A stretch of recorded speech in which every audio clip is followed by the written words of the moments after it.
የተማመንኩብሽ ሁሌ የምጠራሽ አታሳፍሪኝም እናቴ በጭራሽ።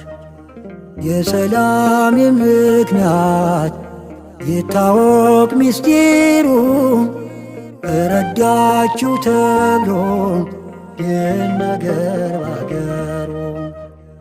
አንድ ቀን አለ የከፍታ ጊዜ ያዘን አይኖርም ሁሌ በትካዜ።